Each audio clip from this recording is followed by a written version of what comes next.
Hello everyone and welcome to this video lesson. We are going to talk today about the Patriots versus the Loyalists. This is not a football matchup. No, not football at all. But we're talking about the Revolutionary War. Specifically, at the beginning of the Revolution, there were these three groups in the colonies. You were one of these three groups.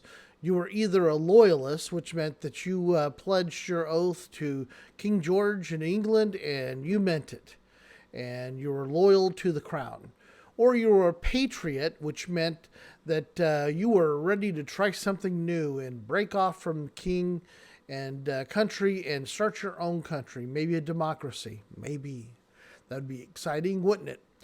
And the other of the three groups would be the neutral people, the ones that really didn't care one way or the other. So you were either in one of those party or one of those groups at the beginning of this whole affair. I thought it was important that we talk a little bit about the trends. Who trended towards being a loyalist? Who trended towards being a patriot? So we'll start with that. So let's start with who were these critters? Who were these critters that called themselves the Loyalists? Well, they were Southerners. Government officials tended to be Loyalists also because these positions were given to them by kings and other government officials. So you tended to stay loyal to who gave you your job, right? Another group that had kind of an awkward situation was the clergy for the Church of England. Now, the Church of England, as you might guess, was founded in England, and the Bishop of Canterbury is your Pope. So in England, didn't have quite as clear cut of an idea of separation of church and state as we all think of it today. So, if you were a clergy and you're a patriot, that probably didn't go over too well. Didn't play too well for the king and the Pope of the English church. Another group were city dwellers. City dwellers seem to be more prone to being Tories than patriots. So you see a lot more Tories in larger cities, probably because they came in contact more with English than people out in the country did. That's one possibility. Particularly New York seemed to favor the Tories. In fact, the British Army would winter quarter there when they weren't fighting, and they just had a grand old time. Another group, well, we can't really call them loyalists, but we're going to put them in that category. It was the Quakers. The Quakers didn't want a new government, and they didn't really concern themselves too much with the old government. They just didn't like war, so they were against war of any kind. So seeing that the Loyalists favored no war, you kind of have to put the Quakers in that group too. Another group that also liked the crown or the King of England was the Native Americans. Certain tribes of Native Americans felt that the English government had prevented the colonies from expanding any further west than they already had. And so this was a good policy the Native Americans that lived in those western territories felt. So a lot of them sided with the king on this issue and that the colonists should really kind of stay out of the west. So that was their best bet for that happening, is if they stayed if we as a colony stayed with the United Kingdom.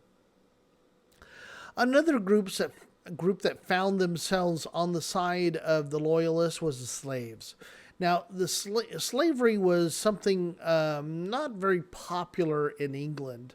And so if you were a slave here in the New World, you probably felt that if you stayed with the king, you would be freed sooner rather than later. Now, the other side was the Patriot side. The Patriots were those that favored going to war with England, breaking away from England, starting a new country. And the people of the colonies of New England and Virginia, the New England colonies of Virginia tended to be Enlightenment thinkers. So they were very much in favor of this idea of starting a new country based on those Enlightenment principles. So, also surprisingly, some Native American groups had a lot of trade going on with the colonies, and they didn't want to upset that apple cart. So they stayed friendly with the Patriots and would put themselves in the Patriot column as well. There were also a lot of colonists, mainly farmers, that wanted to move into the West. And so England's blocking that, and the Patriots might be your opportunity to get rid of those laws and those policies that kept you out of the Western area. So they tended to also be Patriots. And as I kind of alluded to, those that were educated by the Enlightenment were most definitely going to favor this patriot idea. The Enlightenment thinkers were thinking of new ways that people could govern themselves, and particularly the works of Locke were very exciting to the Patriots. Our founding fathers were all knew John Locke's work very, very well. Okay, so let's look at a pie chart and see how the population of colonists saw themselves. Now, if you look, the blue represents the Patriots. Now, the Patriots, I've seen other charts that say 40%. I've seen some that say 60%. So they're roughly in this percentage the population in the colonies. So we'll say 50%. Which is only half the colonists. So it seems like they would be up against a pretty good fight. But if you look at the red area, which represents the Loyalists, that's only 20% of the population. So you are definitely in the majority if you are with the Patriots. And of course, the other category is those that are neutral, and that comes in about 30%. So there's the breakup of the colonies, and there you can see why the Patriot side, spoiler alert, the Patriot side prevailed and war became inevitable. Okay, so now we're going to talk about the arguments. Why was it that that certain groups found themselves on the side, on one side or the other? You know, what was their reasoning for this? Well, we'll go over that. We'll talk a little bit about the reasoning for each group. Let's start with the Loyalists. Now, the first argument for staying with the King of England and staying with England would be that the British colonists are British citizens. And of course, as a British citizen, if you go against the king, well, that's treason, and that's punishable by death. So a lot was riding on this cause. So that would be some of the reasons why people would not want to be a patriot and would choose the Loyalist side. The other prevailing thought was that if war does occur, Britain is most likely going to be the winner. It's a huge army. We don't have an army yet. And what we have is a bunch of farmers running around with their rifles.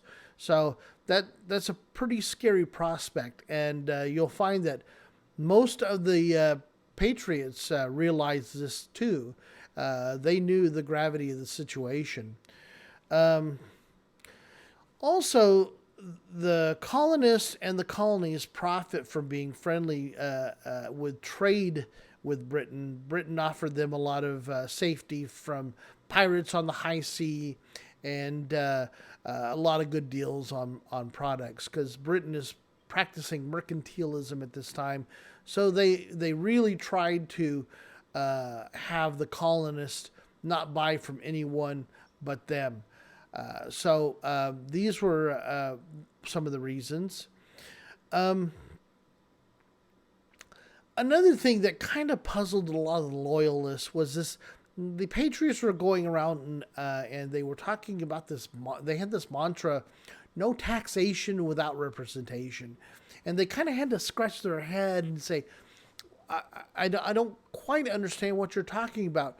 You are represented. You're represented by your class in Parliament. If you have title, and you would be represented by the House of Lords. If you were common folk and had business, well, you were represented by the House of Commons. So you were being represented in Parliament. So they didn't quite understand why they were saying no taxation without representation. Seemed weird.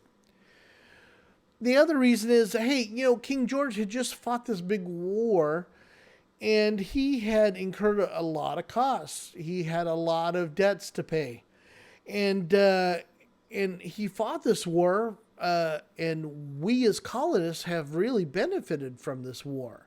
So, it only seems reasonable that we pay some of it back, right? So these are very small taxes.